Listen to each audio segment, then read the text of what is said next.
A quiet beach campsite, a mountain campsite and one campsite you want to avoid. We review 6 sites in South Lantau right here on Drone and Phone.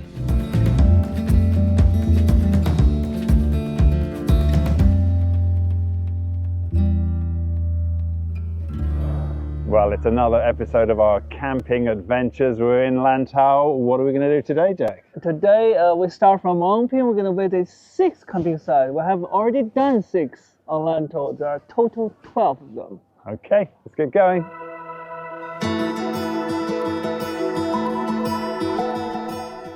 There are 41 official campsites in Hong Kong maintained by the Agricultural, Fisheries and Conservation Department, or AFCD, as it is more commonly known. All have toilets and access to water, but vary greatly in facilities, access and size. To save you turning up to an officially marked campsite only to be disappointed, we visited them all and we share with you our take on each one over 8 episodes. We start our South Lantau adventure with a bus up to Ngong Ping, where we pass the Big Buddha and the Po Lim Monastery on our way out to find the campsite.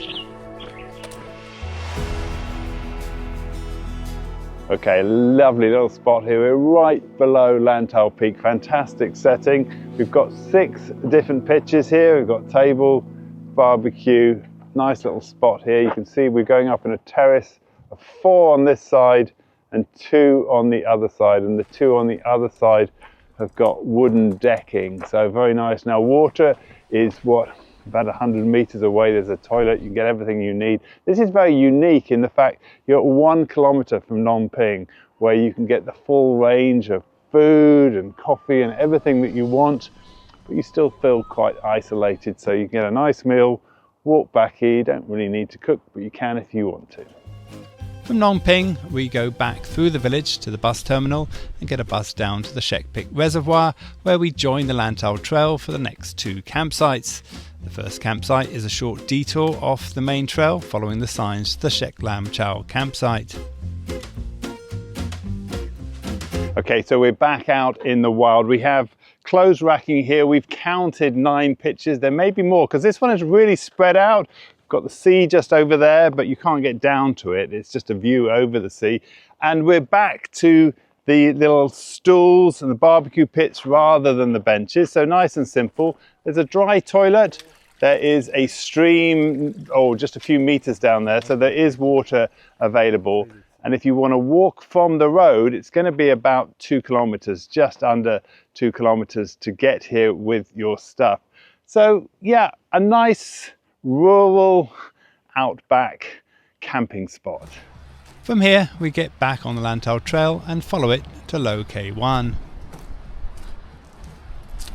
This is one of Hong Kong's prime, one of its most favourite campsites. You're going to see why in a minute. We have these large spaces with all the usual facilities. We've got washing line over here, plenty of space for 2 or 3 tents. No benches, but a nice little barbecue pit. But here is the thing that really sets this one apart. Just a short walk down from all of the campsites, with all the camp pitches, which are right along the beach, is this fantastic view. Now, you've got about a kilometer, just over a kilometer to the road, so it's not too far to hike. And if you're getting a taxi, you can get within about 400 meters of it, so you don't have to lug your stuff very far. This one takes some beating. Only problem, well, we've got a dry toilet and we've got stream water. Other than that, this one is a real gem. From Lo K1, we continue along the Lantau Trail over to the Chimawan Peninsula and the Shek Long campsite. This is a short distance from the Pui O campsite that is managed by a different government department, but in our view, well worth looking at if you want to camp in this area. Now, every campsite we've done so far, there's something normally to recommend. Someone it is just right for. This one, I cannot see who it is right for. The camping site, well, it's just kind of up along this bony ridge here. Very little space to put a tent. You can camp down here, but this is a mountain bike trail. There's a toilet down there. You can drive to here if you want, so that's an advantage. Another toilet over there, both dry toilets, and a stream for water. Other than that, Not got a lot going for it, this one. From here, we once again join the Lantau Trail on our way back to Mui Wo, where we find the Pak Fu Tin campsite. This is close to Mui Wo, so probably not the best stop for through hikers who want to get the trail finished, but all the same, a nice alternative to the much bigger Nam Shan campsite nearby. Well, this is a really nice find. A very small little campsite here, just 4 pitches. We've got all the essentials. There's a stream running down here, though it doesn't look like it's flowing at the moment. Doesn't look the cleanest of water, but I'm sure if it's been raining, it's going to be fine. There is here a table, which we haven't seen in some of the other sites that we've been to on this episode. And then only one though, so you have to get there first. And then some concrete benches around the 4 fire pits that exist here. And the 4 pitches, as I said. It's only 450 meters from the road down that way. So easy to get to, and there's a dry toilet on the way. Now, if you're after solitude, this could be a nice pick, because I would imagine most of the time you'll get this one to yourself. Finally, we head over to the biggest campsite on the island, and one popular with school and other groups. Well, if you want something completely different to the last one, just 1.5 kilometers up there, you're going to find a very nice peaceful place, which you'll probably get by yourself. Here we can see lots of people. There's 50 sites here, but of course we're going to have with that all of the things that we want. There's tables and benches. Not all of them have got them, but most of the sites have got a table. It's got barbecue pits. It's got good toilets. It's right next to the road. Again, that may not be a good thing. We can hear motorbikes screaming past as we sit here and start trying to film. We've been waiting for a quiet moment. Lots of people shouting and playing around. It's kind of fun. There's lots of things happening. It is at the end of a holiday too, and the litter here is pretty bad. Now I'm hoping that that might get cleaned up fairly soon. It may just be the fact that it's right at the end of that holiday.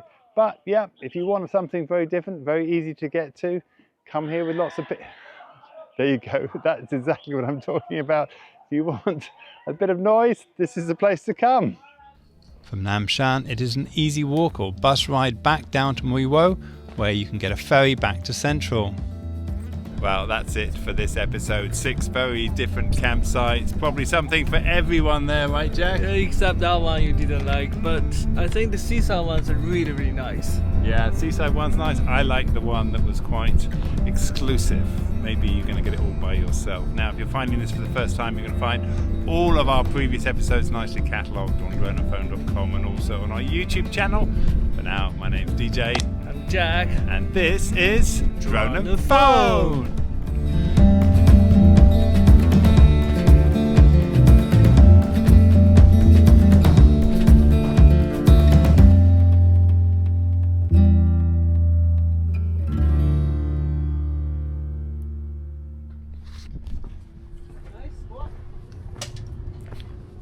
So I've got a question for Jack here. So on every episode, at the end of the episode, when I say droneandphone.com or our YouTube channel, he does this. Yeah, just look at it. Does he ever put the links down below? Have I ever seen him do that? No.